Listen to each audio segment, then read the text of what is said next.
요즘은 전위 예술인이 아방가르드니 하는 말을 잘 쓰지 않는 것 같습니다.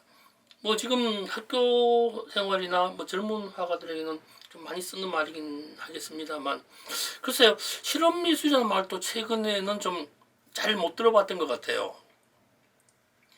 근데 이런 걸 보면은 최근에 작년 그래요, 재작년부터 미술 시장이 장사에 지나치게 매몰되어 있지 않는가라는 생각을 해봅니다. 잘 팔면 장땡이고 잘 팔리면 좋은 작품이 되고 많은 세상이라는 것에 대해 좀 마음에 안 들긴 합니다만, 잘 팔고 잘 팔리는 화가들을 보면 부럽기도 합니다. 솔직히 좀 부러운 건 사실입니다. 그냥 기왕 말이 나왔으니 말이지, 전위예술이라는 말은 실험적이고 급진적이고 좌익 성향의 것들이라고 말을 합니다. 이를 조금 더 깊이 생각할 필요가 있는 용어이기도 합니다. 한자로는 전위라고 하죠. 전위예술, 앞전자에 호요할 위자를 씁니다. 불어로는 아방가르드라고 그러고요. 영어로는 벵가드라고 하는 군사 용어이기도 합니다. 더 엄밀히 말하면 천명이라는 말과 같다고 보면 됩니다. 군에 갔다 오신 분들은 다 아시겠지만, 군대에서 행군할 때요, 보통 길 좌우에 한 명씩 한 50m 앞에 미리 내보내는 걸 천병이라고 하죠. 천병을 보내는 이유가요, 전쟁 시에 먼저 총 맞으면 본대가 살거든요. 살피라는 것도 있지만은 앞서가서 먼저 죽어도 된다는 뭐 대비적 역할이기도 합니다. 이게 전이라는 말이죠. 그러니까 전위 예술이나 실험 예술이나 아방가르다는 말은 뭐 비슷한 말입니다만, 우리 사회에서 일어날 수 있는 다양한 철학이나 이념 등을 미리 시각화시켜서 발표하는 것을 말합니다. 근데 사실 진짜 전쟁이 나면요, 전위라는 천병은 살 가능성이 더 크지 않을까요?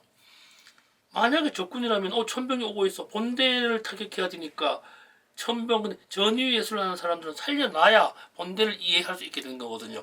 그러니까 우리 사회가 실험 미술이나 전위 예술, 아방그라는 이름으로 행해지는 미술, 예술 활동을 수용해야 한다는 것을 말씀드리고자 한 것입니다.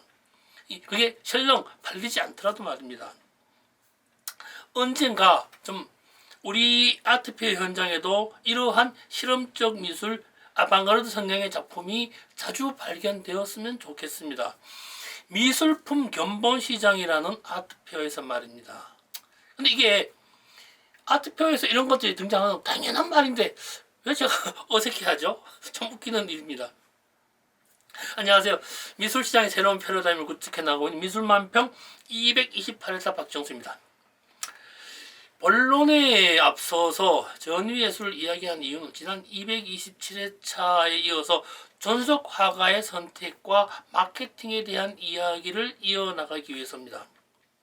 이야기를 하기에 앞서 전국에 계신 만평이님, 해외동포 만평이님, 오늘도 건강한 날 되시기를 바라면서 이 방송을 보고 계시면 많은 분들이 좋아요와 구독, 알림 좀 필요합니다. 감사합니다.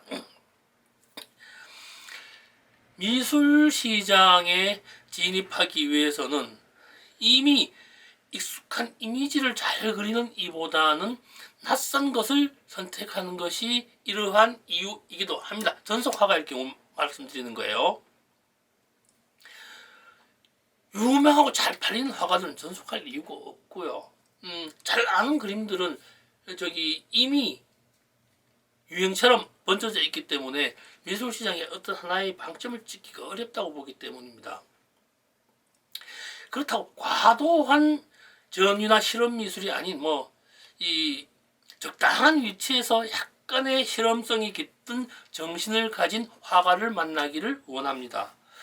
그러다 보니까 작품보다는 화가의 철학을 중요시 여길 수밖에 없습니다. 전속화를 만날 때요, 짧게는 대여섯 번, 많게는 10번 이상의 만남과 고민을 한 후에야 제 의견을 밝히려고 화가님에게 뭐 말하는 것도 그래요. 혹 함께 하실 수 있으실까요? 라고 좀 정중하게 말하죠. 뭐 그게 이 상호간의 뜻이 화합이 돼야 되니까요. 이런 고민을 하고 결말 즈음에는 계약을 하게 됩니다. 전속 계약은요, 1년 단위로 계약을 하게 되는데 서로의 입장을 바라봐야 됩니다. 1년 동안 했는데 화가가 이 갤러리가 마음에 안 들 수도 있고 갤러리도 화가 마음에 안 들 수 있거든요. 1년이 지난 다음에 서로 간에 믿음과 신뢰가 만들어지고 확신이 선다면 단연간 계약을 하게 됩니다. 전속 계약은 지속되지만 그렇다고 해가지고 전속 계약을 했다고 해가지고 모든 작품을 통제하는 것은 아닙니다. 전시와 판매는 비교적 자유롭게 그냥 두는 편입니다.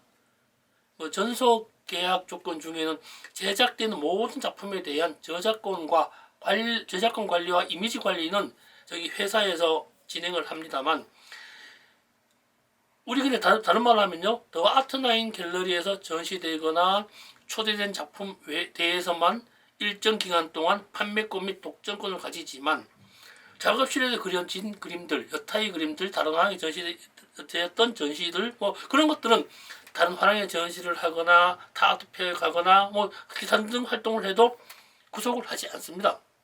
물론 뭐 이 어디에서 어떤 그림이 판매되었다라고 하는 이미지 관리는 분명히 합니다만 말입니다. 그리고 계약 기간 중에는 매월 일정 금액이 지불되는 대신에 그 금액에 해당하는 만큼 작품으로 교환하기도 합니다. 작품 선택은 신작 위주로 갤러리에서 확인하고 갤러리 선택을 하게 됩니다. 근데 전 그래서 이제 젊은 화가들하고 전속을 맺다 할지라도 그 화가가 활동할 수 있는 자유로움은 가져야 된다라고 생각을 합니다.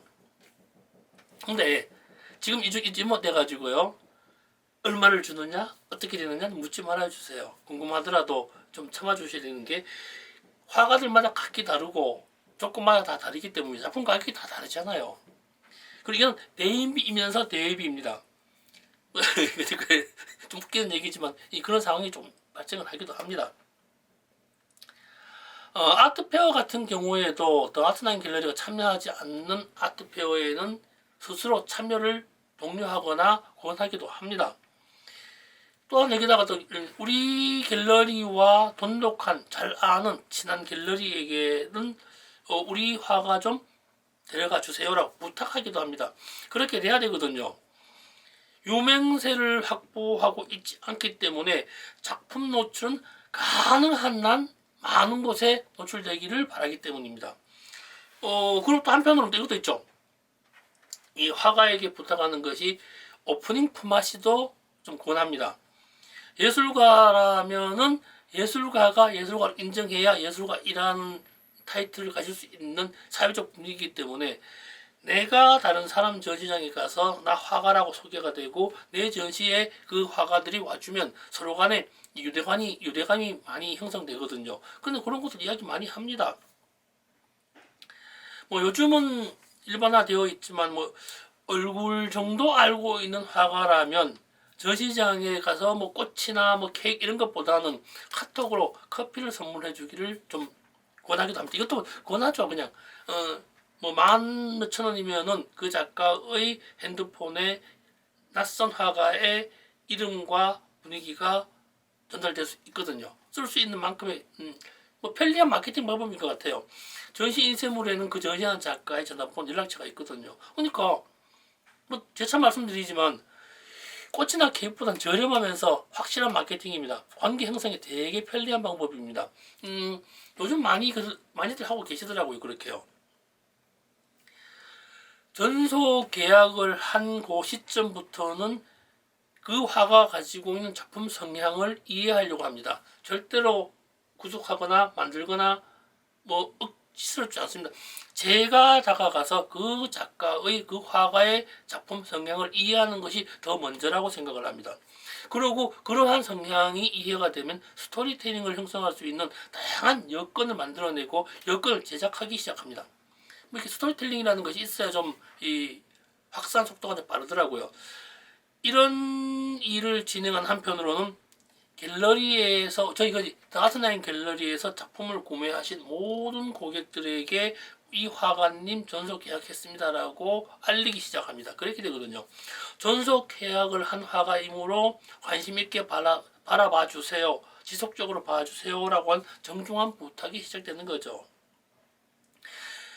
이것이 화가 마케팅을 위한 대인 마케팅이면서 한편으로는 언론과 각종 SNS에 노출시킵니다. 방법 다 알고 있는 겁니다. 모든 분 다 알고 있는 거죠. 다트난 갤러리 고객 메일링 하죠.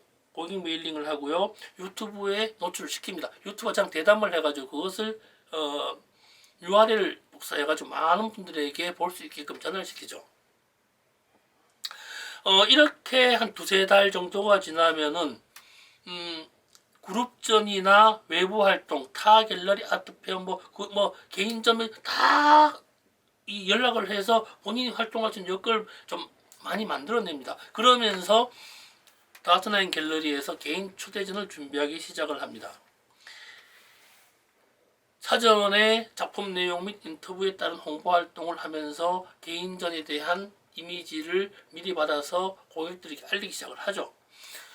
이런 정도만 준비해도 벌써 반년이 훌쩍 지나갑니다. 6개월 정도가 지나면요, 물론 개인전은 그때 시작이 합니다만, 이때부터가 본격적인 마케팅의 시작입니다. 보통 우리 회사가 가지고 있는 이런 매니지먼트 매뉴얼이 1년 6개월, 18개월을 잡아놨습니다.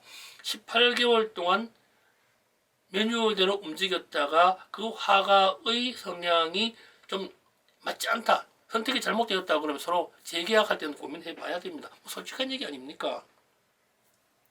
그러면서 이 시점이 되면요, 작품에 대한 소품 활동, 소품 판매를 시작을 합니다. 사실 강매입니다. 제 주변에서 강매를 합니다. 15만원, 20만원, 30만원 이런 걸로 소품을 강매를 하고 사달라고 부탁을 하죠.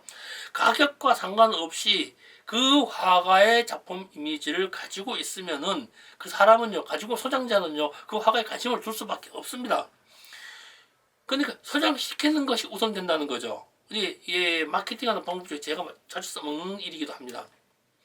이렇게 되면은 저랑 계약해서 6개월 정도 지난 다음에 그 화가의 그림을 가지고 있는 사람이 최소한 30명 이상 늘어나야 되거든요. 30명, 50명은 돼야 그 다음에 더 많은 숫자로 늘릴 수 있거든요. 소장자를 늘릴 수 있는 방법이 화가 마케팅의 키워드이기도 합니다. 오늘은 여기까지 하겠습니다. 다음 주에 또 뵈야죠. 다음 주에는 개인전에 대한 마케팅을 한번 공개해 보도록 해보겠습니다. 이게 다 아시는 이야기지만 재차 반복해 이런 이야기를 한번 해보고 있습니다. 네, 그 즐거운 하루 되십시오. 고맙습니다.